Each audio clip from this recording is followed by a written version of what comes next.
幸好啊，我还没有成家呢。不过你的态度让我蛮满意的。说吧，你想怎么跟我们合作？或者说，你让我们老板满意的东西到底是什么？那做生意呢，主要还是讲诚意。为了表示我的诚意，我免费送你们2样东西。我本来不想揭穿你的，我不知道你用什么办法把伊莲骗到这儿来，但是我告诉你，如果你想不择手段从伊莲嘴里得到磁带的秘密，那就算你是我的父亲，我一样不会放过你。你在说什么？你到底还要在我面前演多久？虎杀！你疯了吗，少言？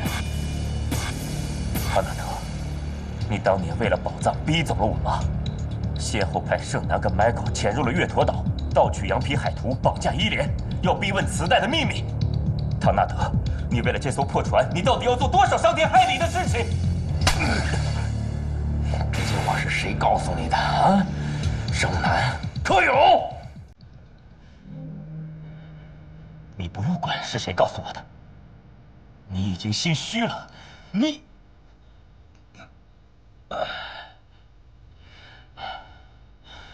对不起，孩子，你已经很大了，我不应该打你。但是你能不能听我说2句？啊？我相信这些话应该是圣男跟你说的吧？我不怨他，你们太年轻，不成熟，很容易被人利用。难道圣男不是你一开始派来的吗？没错，我派圣男来岛上，就是为了打探羊皮海图的下落。但是我并没有让他做坏事，迄今为止也没有做什么呀。后来我安排了 Michael， 但是我低估了他，他的贪财导致他完全不听我的控制，而违背我的意愿。你可真会洗清自己。你应该了解我的生意有多大呀。你的爸爸至始至终就是一个正规的商人。没错，我确实痴迷收藏文物，但是我从来没有做过走私文物的事情。我挣的钱几辈子都花不完，我至于那么做吗？啊？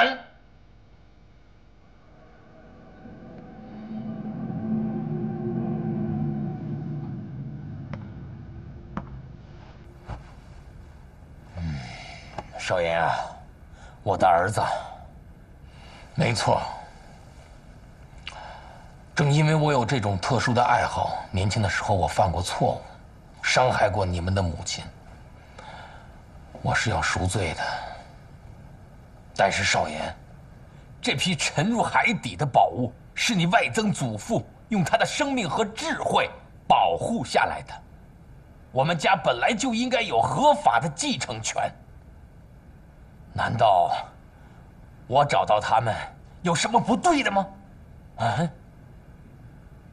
现在的问题是，有外人一直虎视眈眈，窥视着这船价值连城的宝物，而且他以救护队长的身份一直隐藏在你们身边，不仅利用圣男，而现在还利用你。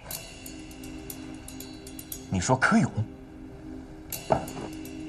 没错，柯勇根本就不是一个简单的人，他当过海警，可就在那一段时间里，他打听到了月陀岛宝藏的秘密。少言啊，伊莲为什么昨天晚上突然会给我打电话？现在我终于明白了，柯勇一直在利用他的信任，不知道用什么方法说服了他。伊莲是柯勇派过来的，你可以亲自去问他。为了宝藏的信息，柯勇不会考虑到会不会伤害我们之间的感情。我的儿子，你太蠢了！你听信外人的谣传，就跑到身边来谴责你的父亲。你已经不是小孩子了。你的脑子长到哪里去了？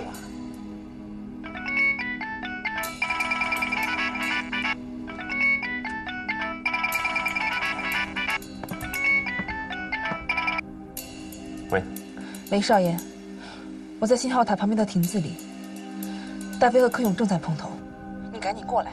好，马上到。我有急事，先走了。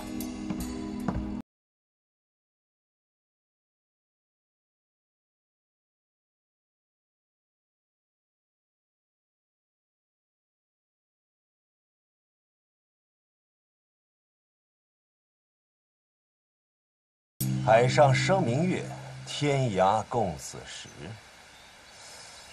你是说，沉船的方位就藏在这首诗里？没错，就在这首望月怀远的诗。伊莲老妈在临死的时候，在遗言里特意说得很清楚：如果要找到这艘宝船的位置，必须要在特定的时间、相应的天气环境，还有2个很特殊的地理位置，才能看得很清楚。所有的资料就藏在这首诗里。嘿嘿 ，Michael， 费尽周折搭上半条命，到头还是竹篮打水一场空。你这么轻易就把这么大个惊喜给我，的确有些让人难以置信呐。大飞哥，我刚刚跟你说得很清楚，我们要合作，合作就要坦白。你放心吧，是伊莲亲口告诉我的，不会有错的。在什么地方？嘘，那儿。他们打了多长时间了？有一会儿了，我不敢离太近，他们很多话我都听不太清。刚才我好像听到柯勇在给大飞念那首诗，望月怀远。好像是。这个秘密是我们拼了命才保护下来的。柯勇到底要干什么？那你这样算不算出卖你老婆呢？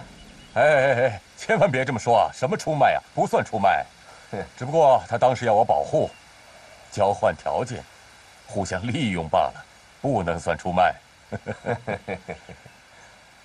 兄弟啊，你的诚意真的让我有点小感动了。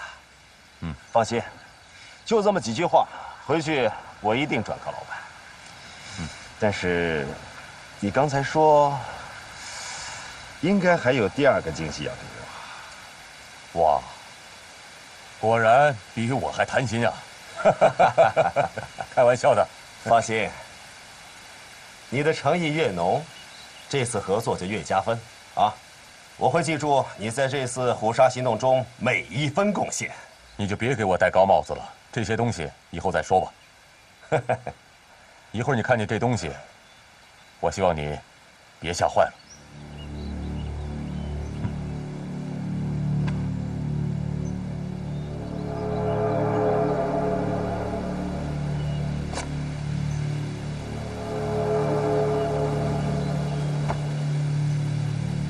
羊皮海图。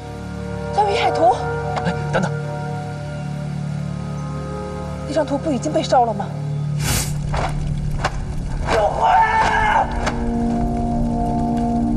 柯勇，图呢？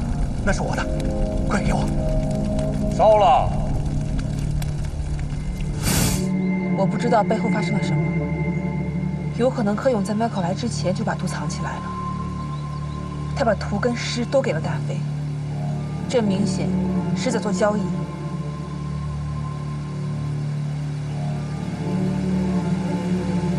这张图是真的？难道我还伪造不成？但是 Michael 跟我说过，他已经被烧掉了。如果连 Michael 都骗不过，还怎么骗别人呢？收起这张图吧。那是你做的手脚。那我就真的谢谢我老婆。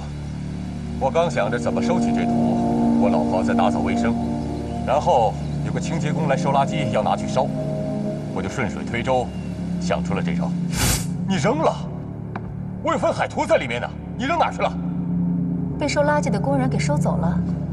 哎，老公，所有的人都认为图纸被烧了，包括盛楠，所以没人可以怀疑你。你的狡猾让我有点钦佩了啊！我也是为了我自己。知道这张图的人太多了，我一定要让这张图在众人面前消失。但是你怎么知道月头岛有沉船的？我以前做过海警，曾经抓过一个走私犯，他要跟我交换条件，我答应了放他走，他就把这个秘密告诉了我。明白了。好吧，说说看，你想怎么交易？可以肯定的告诉你，这2样东西的确是真的，但是以我的能力，我没有办法找到宝藏。但是对你们来说，非常简单。所以你们要找到这艘宝船的时候，船上的东西，我全买。你买？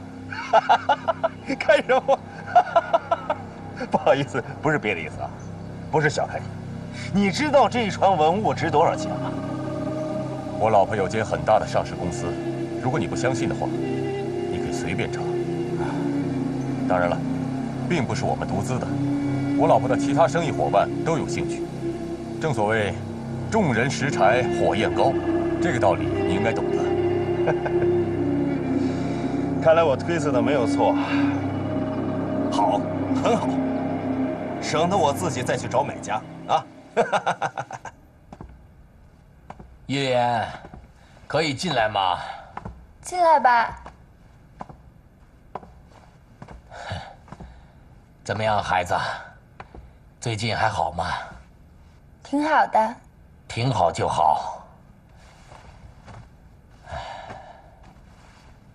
一莲，我想和你一起去看看你的母亲。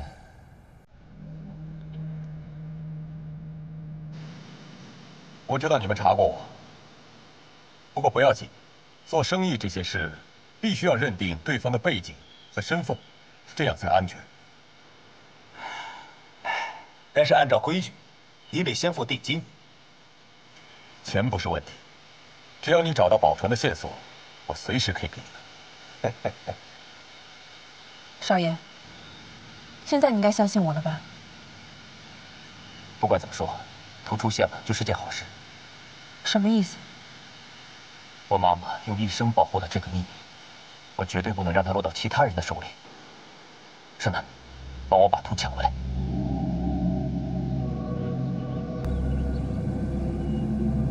他们要走了。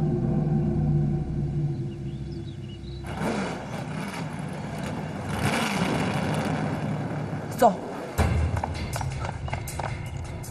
你说什么？羊皮海图没有被烧掉？是的，柯勇把他私自收藏起来了。他今天约我，除了告诉我那首诗，就是把图纸交给我。图纸现在已经在我手上了，老板。还真有些出人意料啊！哼，看来他真想谈生意。我不跟你说了，回来再谈。好。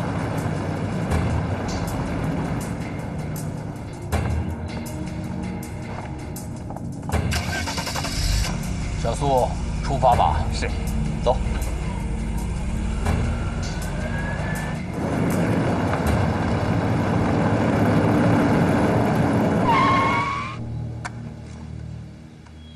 喂，你们俩在哪儿？在您身后，大飞哥。按您的吩咐，我和天火一直在暗中保护您的。很好，你们出来吧。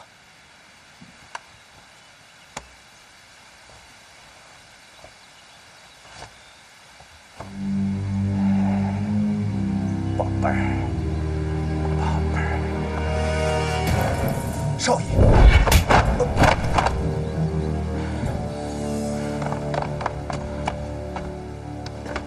看见他就知道了。干什么？糟了，你先走，我引开他们。不行，要走一块儿走。一会儿咱们在你母亲的墓地集合。走啊！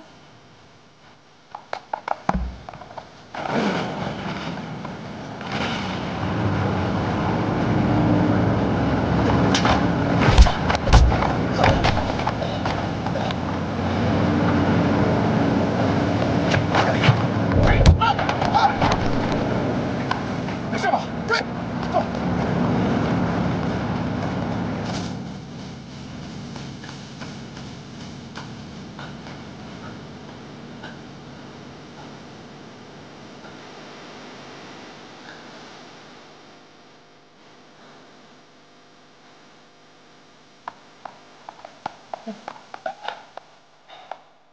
怎么比兔子跑还快？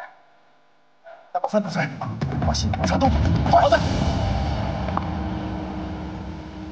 妈，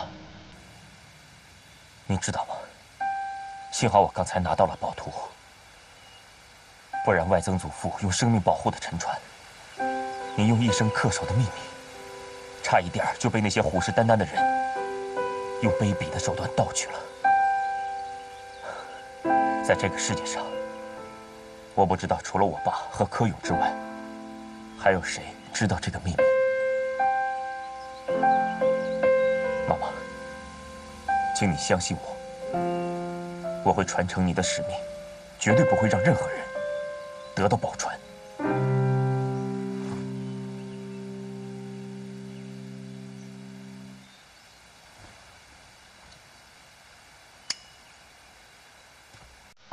少爷，你在干什么？图纸怎么会在你手里？站住！这张图早就应该被烧了，还好我从大飞手里拿到了它。原来这一切真的是你的部署。我部署什么了？啊，是柯勇主动交给我们的。什么？儿子，你还要葫芦到什么时候啊？为什么不听爸爸的话呢？爸爸不是跟你说过了吗？柯勇本来想私吞所有的宝物，后来看到我们来了，他知道如果他那样做，我是不会放过他的，所以他就乖乖的跑过来，把图还给我们，负荆请罪，哪有什么交易呀？是，柯勇那么做，我的确感到很意外。那只不过是因为你势力太强了，他不得不屈服于你。你们都为了这张图，你们两个根本没有什么区别。儿子，我说的那些话都白费了吗？啊，我们是一家人了，妈妈的遗愿就是我的遗愿呢。让我们一起把宝船找到，把里面的文物安全的保管起来，就是对妈妈的遗愿最大的保护啊！可就是为了这条宝船，你把我妈妈逼走，你叫我怎么相信你？那你今天敢不敢在我妈妈坟前发誓？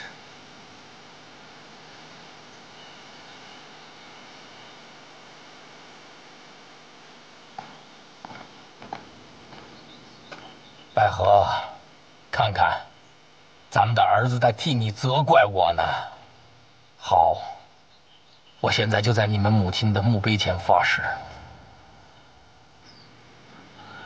我唐纳德将会不惜一切，像保护自己生命一样，保护月陀岛的宝船，绝不允许任何人去掠夺。当然，我还会用我后半生全部的精力去爱着你们，呵护你们，以补偿我多年前亏欠你们的父爱。如果我唐纳德违背今天的誓言，我一定会。爸，别说了。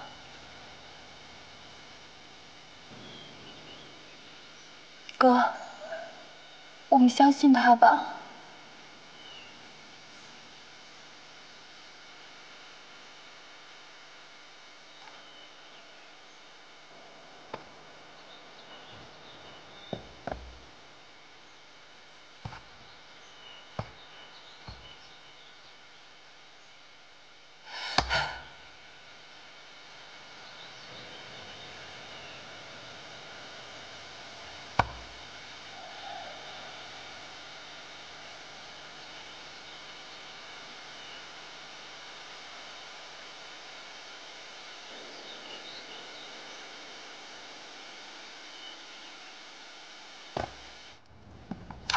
我一直在琢磨，岛上怎么会发生那么多离奇的事情？这更离奇的事情啊，唐纳德竟然是虎鲨。之前啊，什么山鸡呀、竹竿啊，还有那个 Michael， 竟然都是他派来的。呀，怎么？你说这大虎鲨就兴风作浪了，那小虎鲨会不会？你说花少？我觉得他不会站在他父亲那一边。其实，花少很善良，之前大家互相不了解，他性格又比较强。你有没有发现，花少最近也在慢慢转变？对呀，你说的是没错。但是大义灭亲这种事情，只适合在漫画呀、电影啊、电视剧里，现实生活中你又见过几个呢？哎，大海，不知道你有没有发觉，自从虎鲨来了月头岛，柯队变得怪怪的。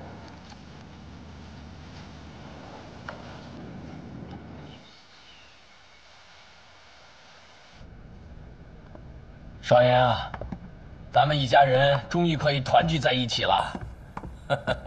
接下来，我们要团结一心，把曾祖父撞沉的宝船找到。哎，儿子，你是不是还在琢磨柯勇啊？我没想到他会是这样一个人。知人知面不知心呐。爸，虽然柯勇他机关算尽，但是他怎么也不会想到他这么做其实是帮了我们家一个大忙。还有，盛南其实也。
我不想听你这么说，盛南。孩子，我知道你爱他，所以你维护他，但是他毕竟是外人，不是我挑拨你们。试想一下，如果盛南真的被柯勇所利用，在宝藏这个问题上站在咱们的对立面，你说我该怎么办？我会说服他。说服他？哼，你有这种把握吗？盛南骨子里的坚硬，你是应该知道的。孩子，到时候如果盛南真的犯糊涂，可千万不要怪爸爸手下不留情啊！爸，听我说，母亲的遗愿和你们俩短暂的情感谁轻谁重，你是应该能衡量清楚的。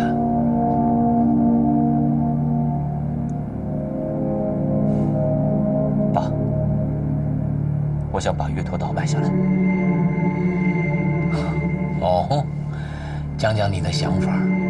我觉得这是保护母亲遗愿的最好办法。我把它买下来之后，我会拆除所有的设施，不让游人上岛。我要还这个岛一个宁静。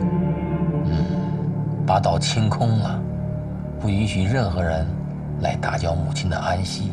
对，而且现在岛上的游人太多，如果万一有想寻宝的人混到岛上来，我们也不知道。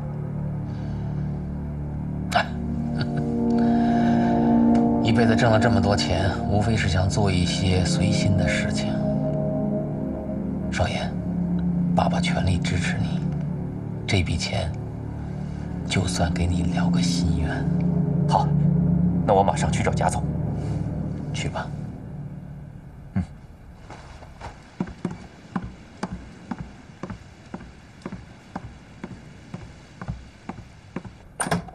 谁呀？怎么不敲门？花少，怎么了？这是？我要找你谈一下这个岛的事情。岛上怎么了？哎呀，有什么事儿去找柯勇，我这正忙着呢啊！我要把它买下来。别开玩笑了，我没有开玩笑，我是认真的。你买这岛干嘛呀？我买下这个岛之后，不会让游人上岛。岛上所有的设施我要拆除，我不管多少钱，请你尽快给我一个答复。小杨，你先出去吧。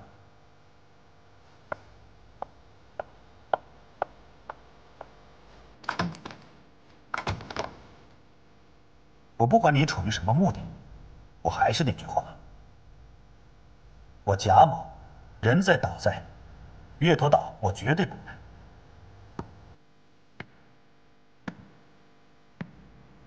我一般很少做决定，但是一旦做了决定，就不会改变。我看这话题就不要再说了，不好意思，我还要去开个会。等等，月陀岛必须是我的。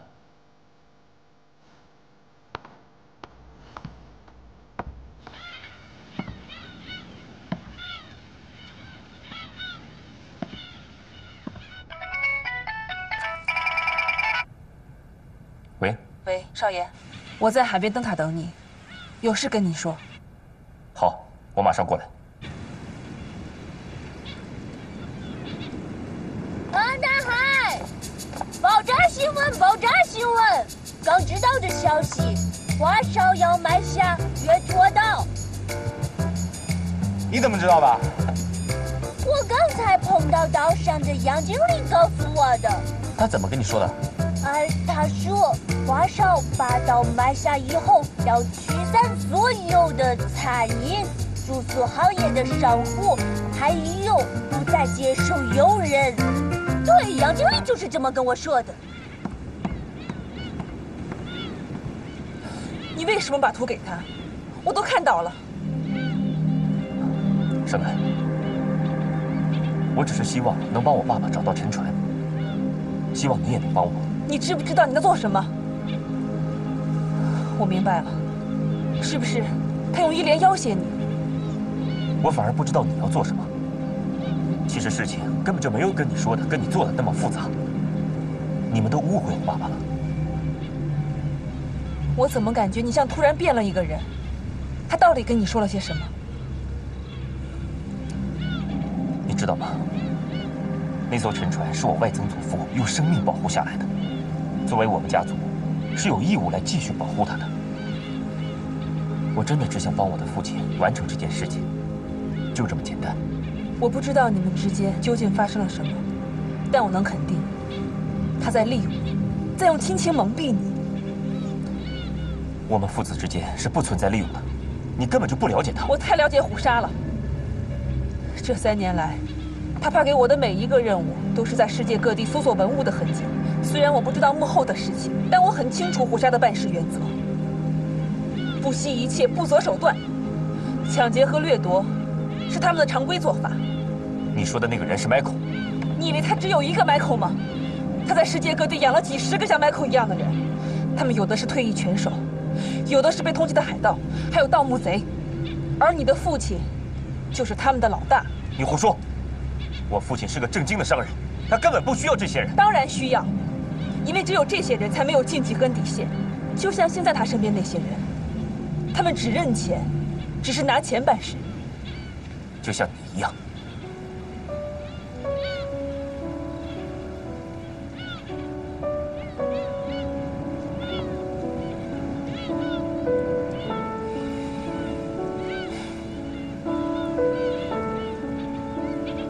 对不起，我只是觉得你不应该对我的父亲有那么深的成见。少爷，我是参与者，我太清楚了。虎鲨以收藏家的名义在世界各地搜罗文物，绝大多数价值连城的文物都被他贩卖。这样的做法跟海盗有什么区别？如果我父亲没有在我妈妈坟前发过誓，也许你今天说的话我会相信。发誓？发什么誓？他说过，会像保护自己的生命一样保护那艘沉船，绝对不会让任何人对他进行掠夺。他当然不会允许别人掠夺，因为他想独吞。少爷，你被骗了。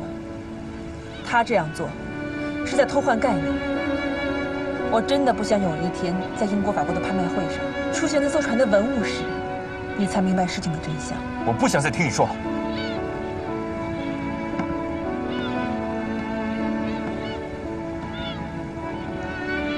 我现在只想知道一个问题：你那么拼命地阻止我爸爸找到那艘沉船，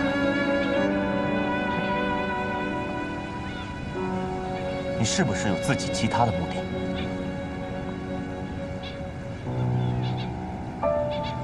你真的认为我会做那样的事情吗？现在，我真的不知道。如果你真的不知道，那就帮你那六亲不认的父亲助纣为虐吧！我不允许你这样说我的父亲。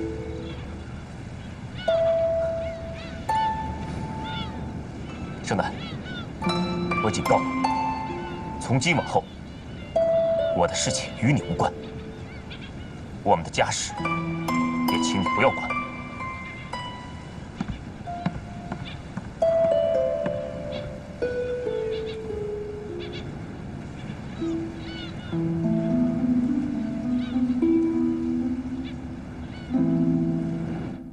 海上生明月，天涯共此时。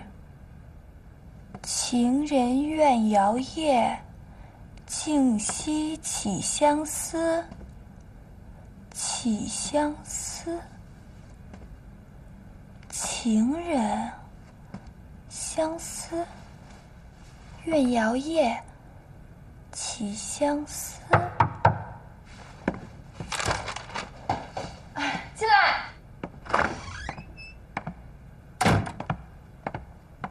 哥，你怎么了？没什么，跟盛楠吵了两句。你呢？我还不是看这首诗，看了半天一点线索都没有。哎，哥，你就不能对盛楠姐温柔点吗？有什么话不能好好说？依莲，你告诉我，你觉得父亲那天在母亲的坟前发的誓会有假吗？我感觉挺发自肺腑的呀。这种事我也不确定。那如果你是我，你会选择相信父亲，还是柯勇？当时 Michael 也跟贾总谈过要收购月坨岛，这很明显就是虎鲨的主意。关键是虎鲨又上了岛，又教唆小虎鲨去收购这个岛。哎，我现在就不明白了，那大王花和 Michael 干的事儿又有什么区别？啊，英哲，你这人太实在了。我怎么了？你说你怎么了？刚才你还力挺大王花会站在我们这边呢。这龙生龙，凤生凤，老鼠的儿子会打洞。哼，有其父必有其子。唉，大虎鲨本来就已经很难对付了，现在又多了一个对我们了如指掌的小虎鲨，那怎么办呢？柯南，爆炸性行为！你们家大王花要收购月坨岛？谁们家的？别胡说。什么时候的事情？就刚才茱莉亚亲耳听见的。哎，不是我听到的，是杨经理亲耳听到的。甭管是谁亲耳听见的，反正这事已经变成事实了啊！不过奇怪的是，Michael收购月坨岛是为了羊皮海图，可是羊皮海图现在已经被哥队烧了呀。羊皮海图没有被烧。啊？那羊皮海图现在？柯勇骗了我们，他把海图藏起来了。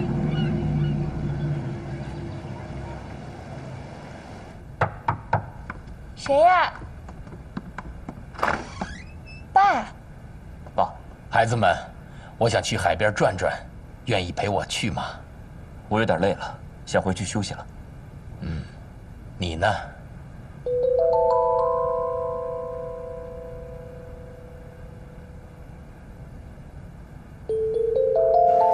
队这么做也太神秘了吧？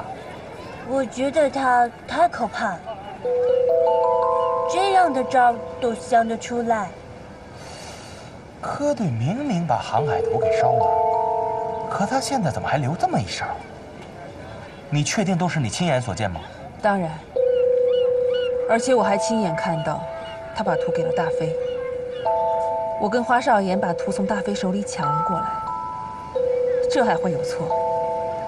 那你确定海图现在就在虎鲨手上吗？刚才我跟花少爷就是为了这件事吵得很厉害。这小子现在也不来值班了，也不回宿舍住了，真不知道科队想什么呢。宁哲，不过我发现你和伊莲一样有读心术。什么？你刚才不是说自从虎鲨上了岛以后，科队的行为举止变得很怪异？没想到他们两个已经联起手来了。哎呀，真没想到。盛楠，你以前认识科队吗？以前，我在想，会不会科队跟你和 Michael 一样，也是虎鲨派上岛上来潜伏的？这不可能。但有一点是毋庸置疑的，柯勇有他自己的问题。宁为太平犬，莫为乱世人。还不如什么自由自在的小动物，免得人世间的是是非非。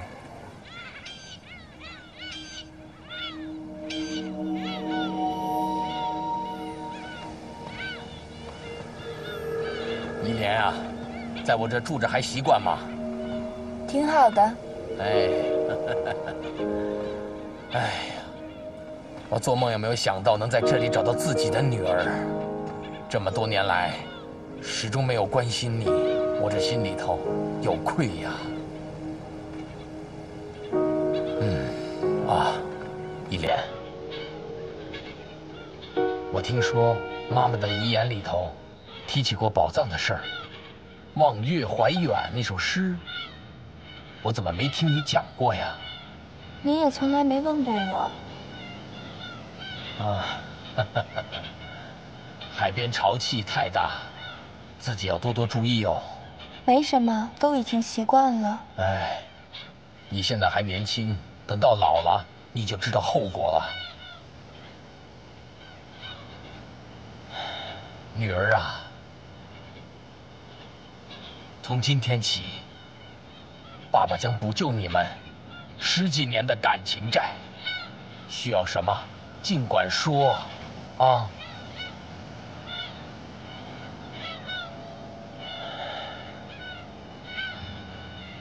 今天晚上叫少言到别墅来，咱们开一个家庭会议。开会？一起研究一下，怎么能找到咱们自己的宝藏。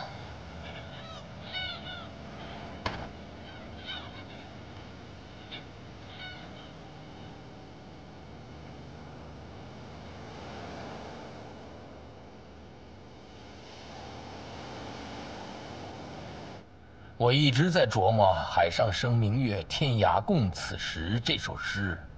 妈妈留下的这首诗，应该是破解谜团的钥匙。只要把这首诗谜底给它破解掉，就能找着那神秘的沉船。那如果你找到了宝船，你打算怎么办？我会把它们全部陈列在咱们家的私人博物馆里。你是说，想把宝船挖出来？你不是说过要永远替妈妈保守这个秘密吗？对啊，而且这些圆明园的沉船是属于满清皇族的。哼，晚清皇族，他们哪一样东西不是取决于民间的？孩子们，打个比方说，如果有一个人在很久以前战乱的时候得到过一件古董，那么他把这件文物一代一代的给传了下来，作为后世的家人，你们说这件古董是不是家传宝物呢？可爸爸，您说的仅仅是一件古董，它跟整个宝船还是有本质上的区别的。道理是一样的。你们的曾祖父曾经不惜用生命来保护下来的宝物，同样也经过几代人的心血保护吗？所以，我们作为家人，作为后人，对沉船上所有的宝物，同样应该有合理的继承权。沉船宝藏跟收藏古董根本就不一样，它是在偷换概念。孩子们，你们看，这个藏宝图上的宝藏坐标，我想应该是在月坨岛的中心。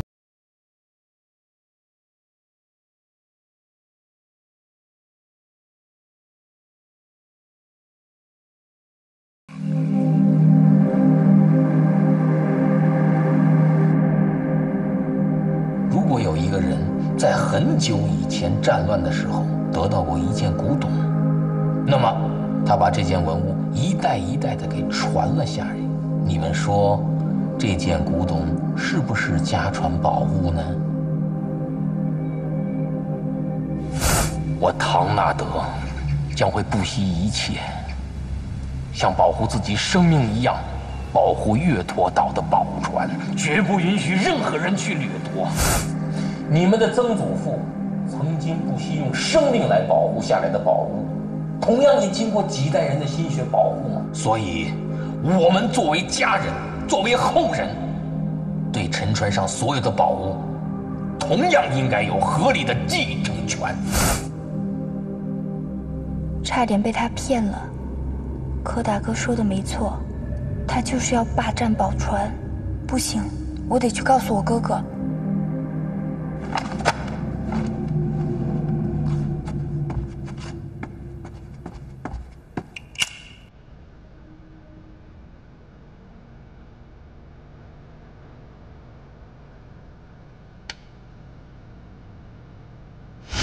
我负责关押柯勇，你要冷静的去跟你爸接触。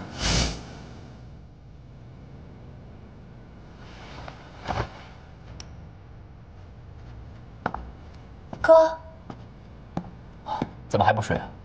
我刚刚去房间找你，没找到。我睡不着。哥，你对爸爸想把宝船挖出来的做法怎么看？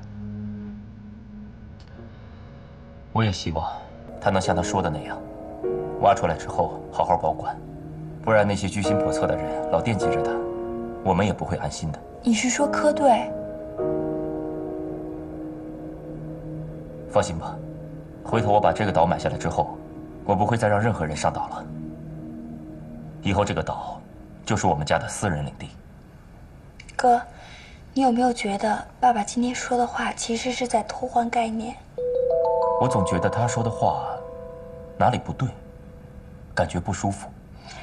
那是因为这艘宝船它不只是一件古董，它现在不属于任何人。爸爸想把它挖出来，就是想据为己有的。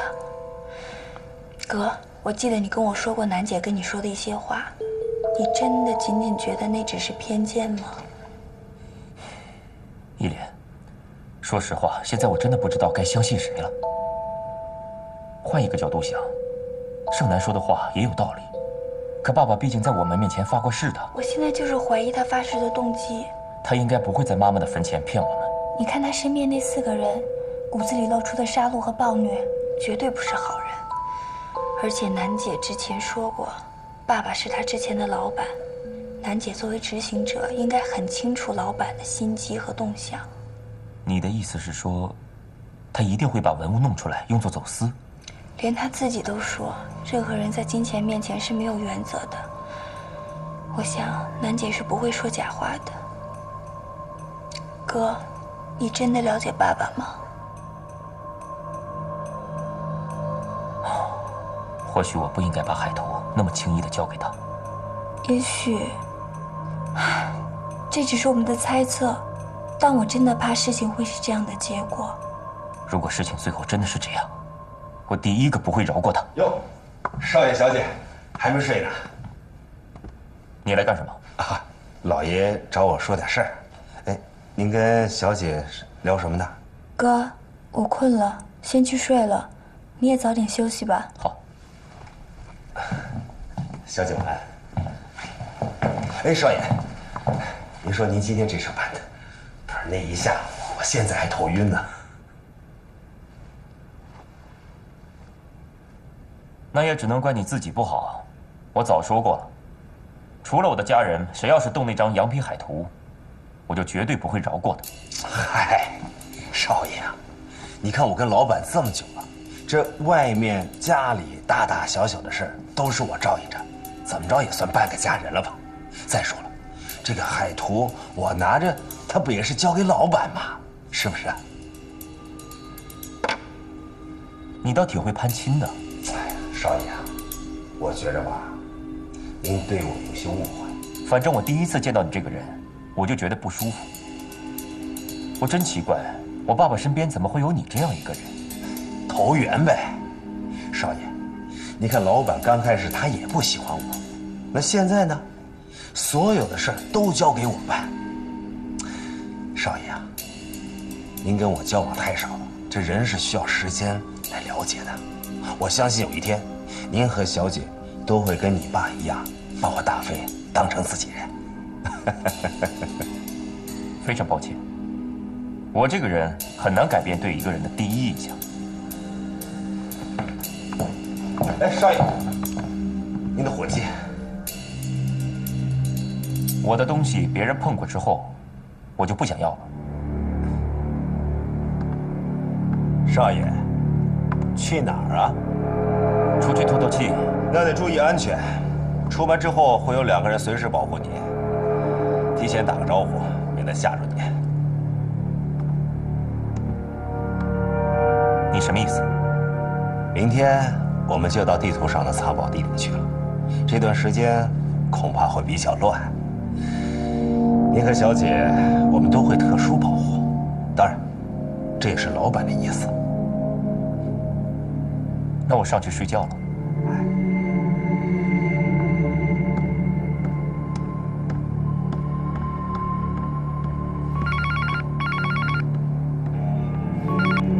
喂，大飞哥，您要的货已经到码头了。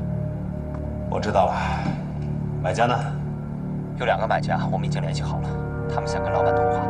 让他们等着，我到码头再说。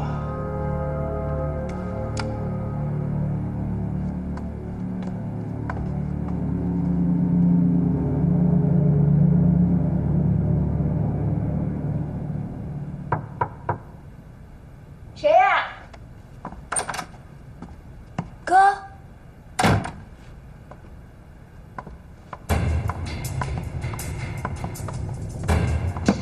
你这是干嘛？刚才有个人打电话给大飞，他们谈到了有关买家的事情。什么时候啊？在你上楼之后。我不确定发生了什么事情，所以赶过来找你。那大飞他现在人呢？接完电话就跑了。这事我们得想办法弄清楚。他绝对不会想到，他走的时候，我把盛楠给我的窃听器放在了他身上。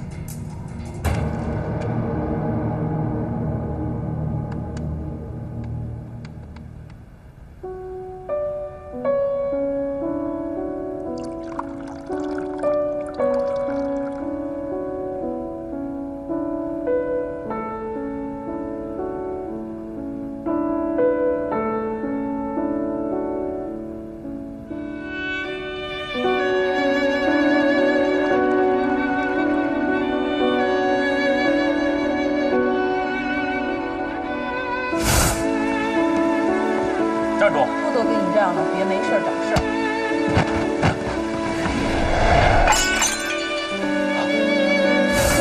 总有一天，我要用我自己的方式，让你到我妈妈面前赔礼道歉。你这个人真的挺没劲的。如果你真的是个男人的话，那我们脾气还挺投的，说不定能成为哥们。我实话告诉你吧，追我的女孩多了，可是我都没有兴趣，还不如你呢。至少你能给我一点挫败感。难道你这辈子就不谈恋爱不结婚了？如果我身边一直有一个像你这样的哥们儿陪着我，我宁愿不谈。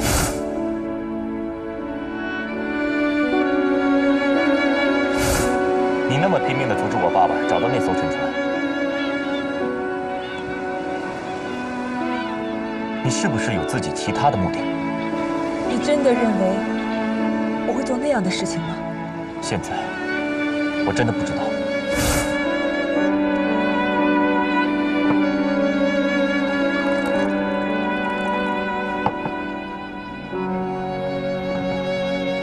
怎么一个人喝闷酒？连喝酒这种好事也不叫上咱们。娜姐，你们怎么来了？经过这几天的温馨相处，我们两个彻底想通了，决定弃暗投明。没错，楠姐，我们这次可是真心归顺，你可得务必收留我们呀。要想再跟着我，以后不许做任何坏事。你放心，我们已经洗心革面了，决定重新做人。楠姐，我发誓一定改正，以酒为证。好了好了，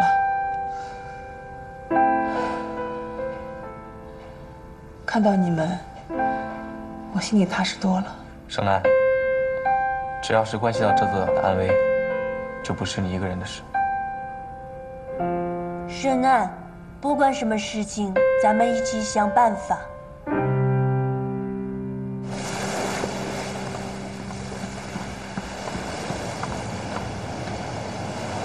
就这一艘船吗？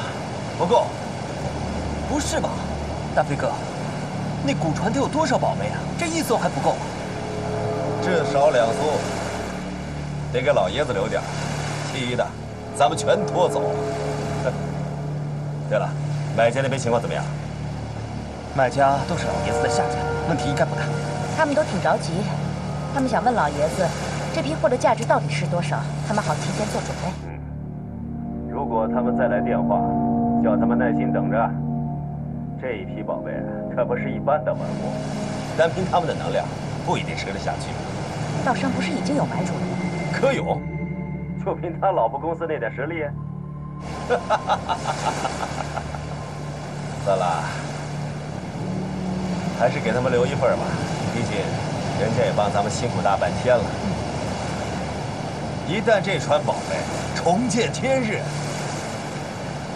那每一件可都是天价。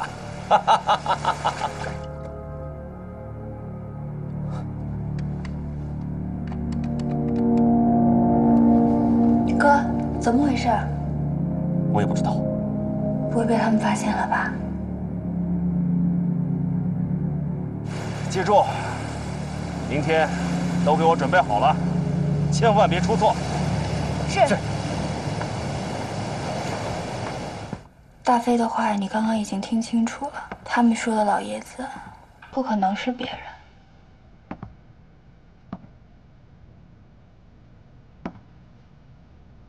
依莲，看来盛楠说的都是对的，我真的不应该把羊皮海图交给他。我真的没有想到，他在母亲坟前发的誓，居然都会是假的。哥，说句心里话，我虽然猜到了结果，但我一直抱着侥幸心理，希望事实不是这样。我不知道为什么，我总觉得他对我的好，还有他在妈妈坟前发的誓都是真的。可他为什么还要这样？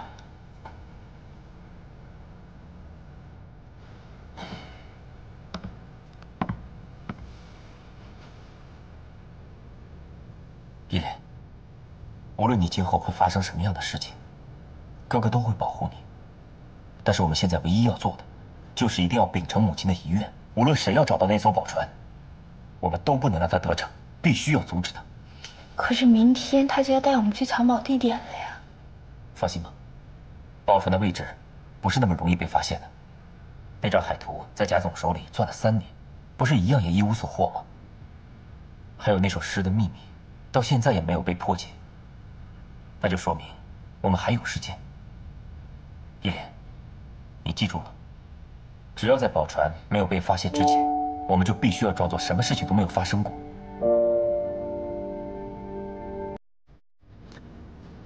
早点休息吧。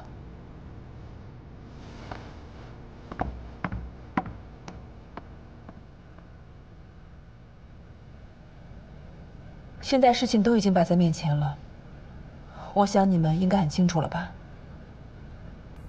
可大王坡要真站在火沙那边，你打算怎么办？这个你不用担心，我会阻止他。倒是柯勇那边，要不咱们先去问问柯队。你别闹了呀，万一那个柯勇真的对那个宝藏有啥企图，你一问不就打草惊蛇了吗？我个人觉得你说的不对，柯队应该不是那种人。嘿，我说胖大海呀，你能不能理性一点啊？不是，我跟竹竿啊，虽然跟那个柯勇没什么交情，但是现在事已至此，我们必须得防患于未然。再说了，你说这事儿如果要是败露的话，这柯勇第个把你咔嚓了。柯勇这么做，也许有他的难言之隐。不管出于什么原因，我们都要做好提防他的准备。山鸡、竹竿，你们两个负责监视柯勇，但只需要远远的观察就好，不要轻举妄动。明白了。你放心吧，楠姐，这跟踪的任务啊，就包在我们俩身上了。我反对。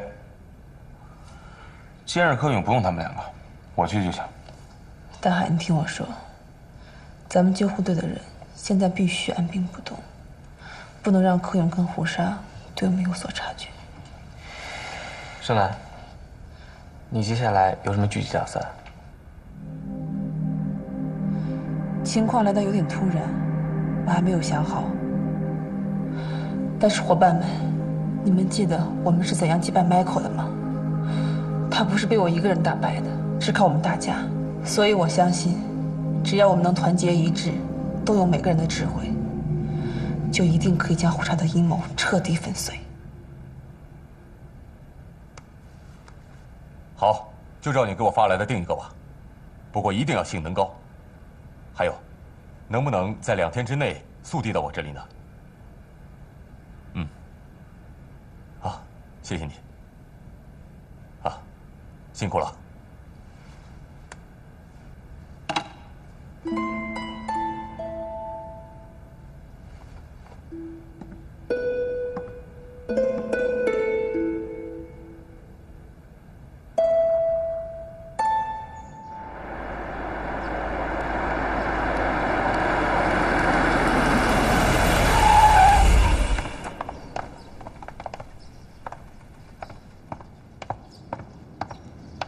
老板，您看，海图上标注宝藏地点的中心位置就在这儿了。大飞，你觉得呢？这些别墅跟海边的小木屋不同，都有很深的地基，而且这些商埠、公路、码头还有人工海湾，修建的时候肯定也花过大力气的。这个地方不是早就应该被翻个底朝天了吗？就算有沟沟坎坎，也应该是重新填平的。如果地下真的有什么东西，早就应该被挖出来了。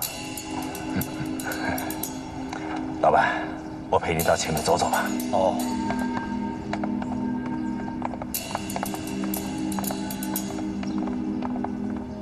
大飞啊，我觉得这边和这边2个地方的交叉点，正好是我们明上一个区域的那个中心点。对。哎呀，这么巧啊，唐纳德先生。贾总啊，少言跟你谈的合作项目怎么样了？好，该说的都跟我说了。看来唐先生是一定要把我这小岛吃掉啊！哎，这不是海图吗？怎么在你这儿？3年了，我天天看着图，别说是小蝌蚪，我都能画出来。哼，你带这么多人来这儿，不会以为宝藏埋在这下面吧？你笑什么？我笑你们太聪明。实话告诉你们，我当初买这岛，还真冲这张图。不单是在这儿，方圆5里的地方，我都挖遍了，除了挖出淡水湖，屁都没有。所以兄弟我得出一结论：要么这图是假的，要么那宝藏就是个虚无缥缈的传说。图是不是真的还难以确定，但既然有传说，那么我宁愿相信它是真的。随便您吧，岛我肯定是不卖的，你们可以在这儿随便找，只要不影响我岛上的生意，直到找腻为止。需要的话，我再给你们派导游，费用算我的。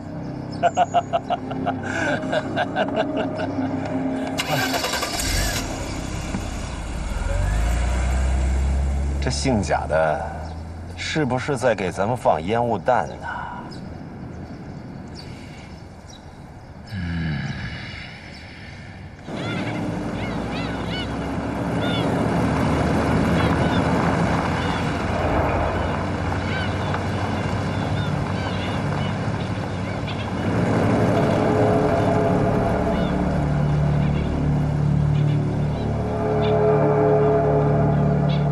兰姐，柯队骑着水上摩托车往南海角沙滩去了。好，我知道了。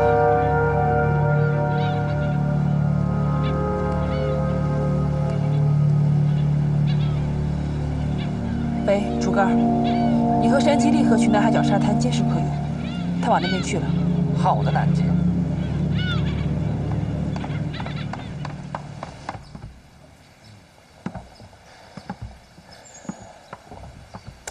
老板，如果真的像姓贾的说的那样，他把这个坐标周围的方圆5公里地方都挖遍了，那会不会是这英国佬把位置给标错了呀？欧洲的航海技术领先于世界很多地区啊。从大航海时代，他们就根据经纬度来判断坐标的技术已经很精确了。除非宝藏根本就不在这里。真的不在这儿吗？不过老板，这张图我怎么看它都像是月托岛在海上的方位图，不像个藏宝图。大飞，如果这根本就是一张月托岛的方位图呢？不会吧？他的船撞沉在什么地方，他英国佬自个会不知道？月托岛在古代叫月岛，英国人对这一片海域极不熟悉，更何况是岛屿，所以他们才雇佣中国的船夫。我猜测，藏宝和沉船的位置，英国佬应该是很清楚的。他唯一不清楚的是月托岛在渤海湾的具体位置，所以他才会在海图上把坐标出来。他肯定是认为，有朝一日就可以顺着海图坐标上的位置回到岛上，自然就会找到藏宝的位置。遗憾的是，这个英国佬回到欧洲就病死了，再也没有机会踏上这片土地。我想对于他来说，也是始料不及的。那按您这样说，他标的是岛，而不是宝。那这张图对于当年的英国来说有用，而对于现代所有人都毫无意义啊。我想，它的意义就在于，它能够给予我们证明，在这个岛上某个不为人知的角落，沉睡着100年前从圆明园运出的宝藏。某个角落，这月头岛这么大，咱上哪找去啊？你说这英国人吧，也真是，他就不能把这图画得清楚点儿？就算他自己回不来，他也给子孙后代留个念想，不是？你说，这张羊皮图，除了旧点、破点、脏点，和现在的旅游图一模一样。老板啊，咱们花了这么大的精力，还不如早把这个岛买下来，多雇些人拿着探测仪满岛去搜，说不定还有发现呢。大飞啊，我还真看出这2张图有区别呀。哦。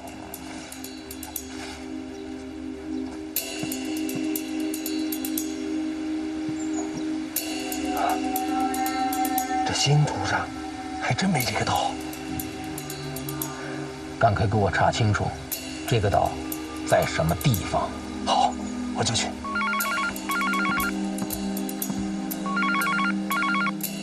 喂。好，我先不跟你说，10分钟后老地方见。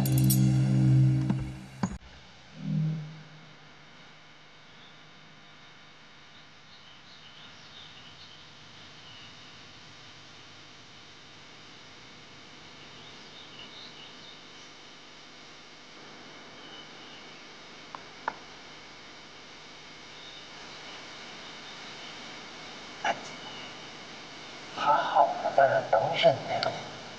废话，傻子都知道在等人。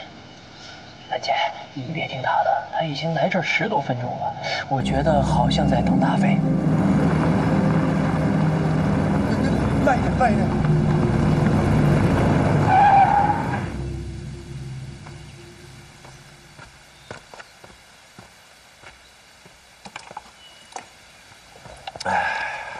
你那张图太不靠谱了。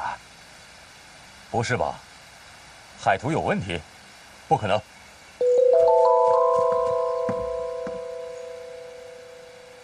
兰姐，果然是大飞。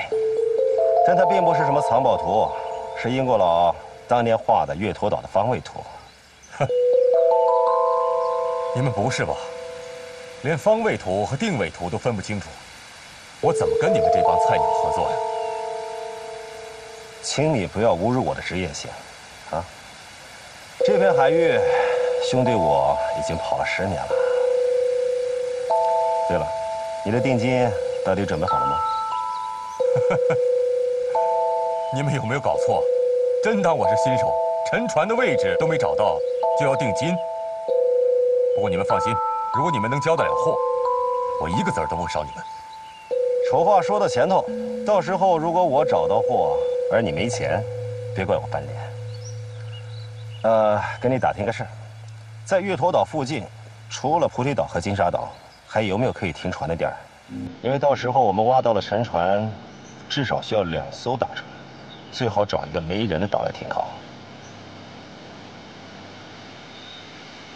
有，在北面，有个荒岛，没人去那儿。在哪儿？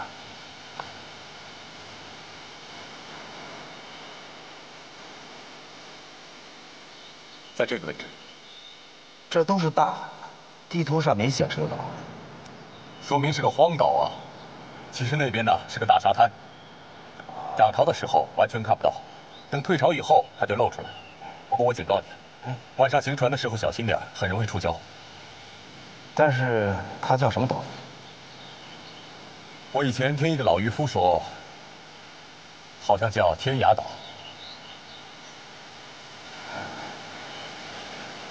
那我先走了。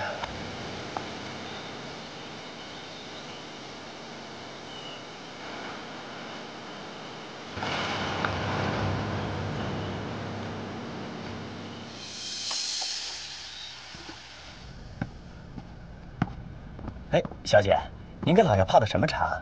闻着都沁人心脾呀。这是岛上刚下的，可以清热、去火、解毒。回头啊，我给你们也泡点尝尝。谢谢。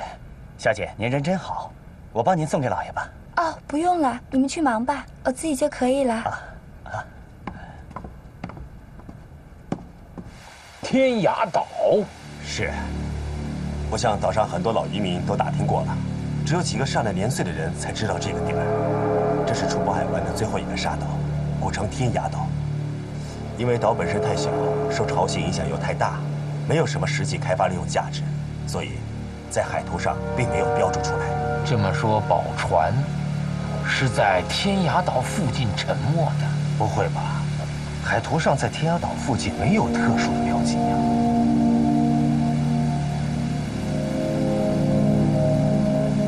于连跟我说过，百合在留给他的磁带中讲到，当时有3个人活了下来，而且以各自的文明方式记录了沉船的位置。 海上生明月，天涯共此时。这首老祖宗的诗，单只有这一句，隐约含着时间和位置的指向。那这个英国佬为什么要把坐标定在月陀岛？问题就在这儿啊，大飞啊，哎，我们试想一下。 如果这个英国佬对这片海域并不清楚，会不会是伊莲的外宗祖父误导了他，把天涯岛当成了月陀岛？天涯共此时。没错，很有可能是这样。海上生明月，应该是晚上8、9点钟。当时潮涨得正猛，天涯岛一下就被淹没了，所以英国的船到了岛上以后触礁沉没。哦，如果这首诗指的是沉船时间，天涯共此时。老板，您真是太聪明了，这船肯定沉在了金沙岛啊！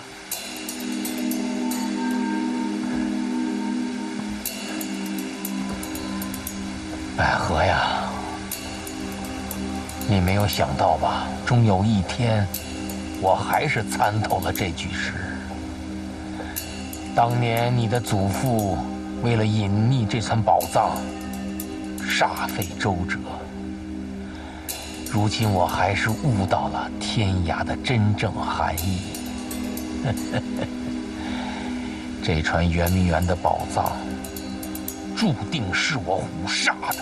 老板，事不宜迟，咱们赶紧带上寻宝队，出发吧。哎，不急，现在去正是涨潮的时候，到了那儿什么也看不见。4点钟开始退潮，大飞啊，告诉大家做好所有准备，明天天一亮，全速进发天涯岛。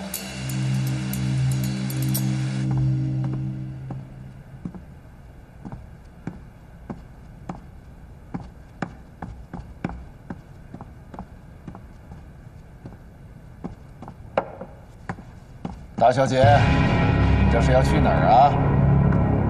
啊，我给我爸跟大飞叔泡茶，哎，你们要尝一尝吗？对了，大小姐，上头吩咐，近期咱们可能会一起离岛。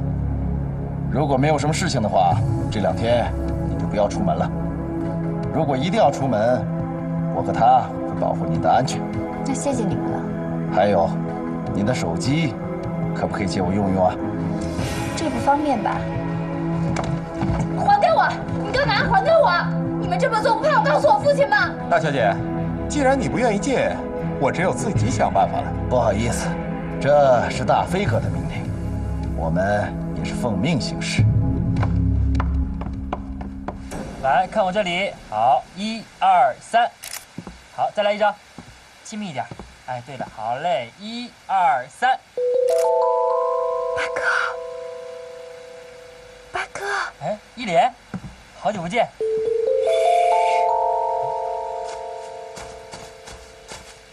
等我，在这儿等我，别动。OK。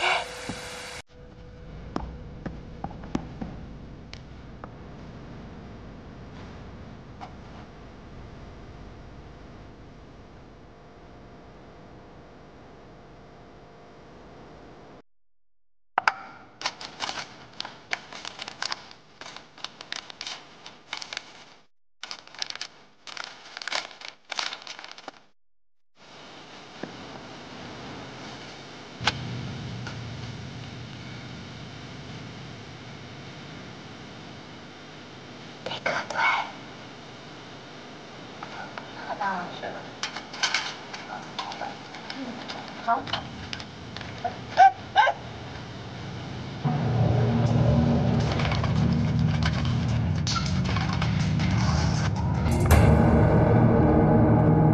依莲，哥，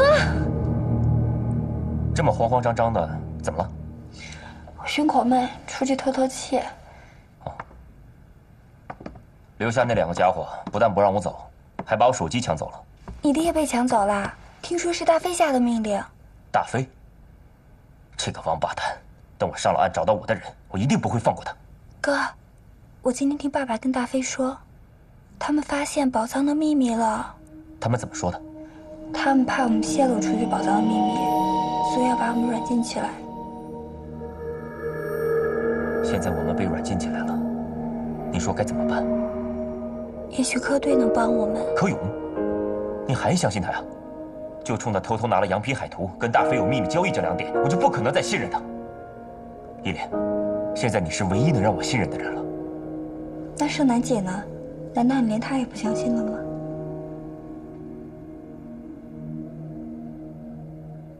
柯队最近跟大飞接触的越来越频繁了。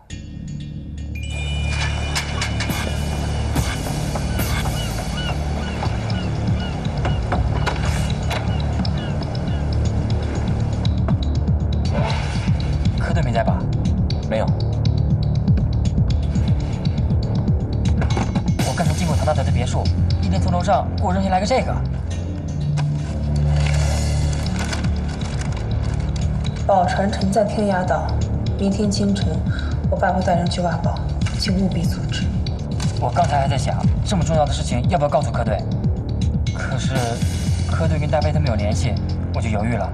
还好你没有告诉柯队。按照咱们之前的分析，大家都一起经历过生死了，互相应该是最信任的。但是柯队有什么事情非要瞒着我们呢？虽然我不愿相信柯队是那样的人，可如果他的目标跟虎鲨一样，也是为了宝藏，那就麻烦了。盛楠，我之前错怪他了，他现在对我肯定是又气又恨。你去找他解释清楚，我相信他一定不会再生气的。可也得有个机会啊！现在你和我的手机都被没收了，怎么找他？再说楼下4个人，没有一个是好对付的。现在你跟我的处境，就像被困在笼里的小鸟一样。依莲，看来这一次，没有人能帮我们了。天涯岛在月头岛的北边，小时候爷爷带我打鱼的时候看见过，那是一个随着潮汐涨落而出现的沙岛，方圆1公里。虽然海图上没有标志，但是老一辈的渔民都知道那儿。八哥，你通知大海跟茱莉亚，我们现在出发去天涯岛。我那里还有一个便携式的探测仪，我们一定要赶在虎鲨之前找到宝藏。出发！你们不用去了，天涯岛上根本没宝藏。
原来你们一直都在跟踪我。要小人不知，除非即莫为。你居然把羊皮海图还有那首诗都给了大飞，你还想说什么？我不管你们是怎么想的，这件事跟你们没关系。一开始我就不想你们牵扯进来。不管你出于什么原因，你跟大飞私底下做交易，贩卖走私文物，这些事情跟我们就有关系。柯队，救护队的工作不光是在海上救援，还有维护海岛的治安。你们的行动已经涉及了犯罪，我们不能袖手旁观。别跟他说了，袁哲、八哥，你们立刻通知茱莉亚和大海，明天一早，我们去阻止虎鲨。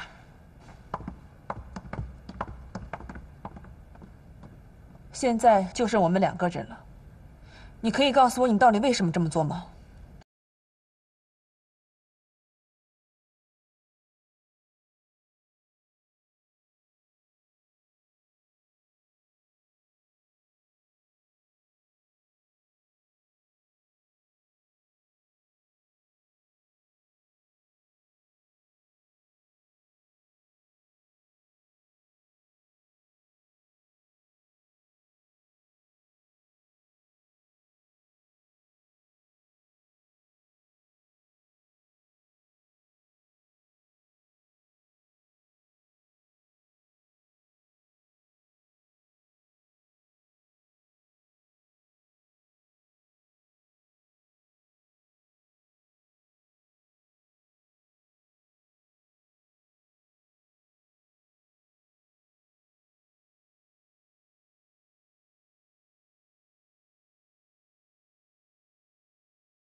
你这样做会很危险的，哥。依莲，这是我们母亲的族人用一生保护的秘密，我们绝对不能让它落到强盗的手里，而且这个强盗很有可能就是我们的父亲。我们必须要秉承母亲的遗愿，不惜一切代价保护住他。如果保护不了，我们就毁了他。哥，明天他们一定会带我们一块儿去，你记住我的话。一旦他们找到了沉船，你就吸引他们的注意力，我用船上的汽油把它一把火烧了。你这样做，爸爸不会放过你的。我管不了这么多了。他在我们母亲坟前对我们撒谎，这是对他的惩罚。依莲，你一定要记住我对你说的话。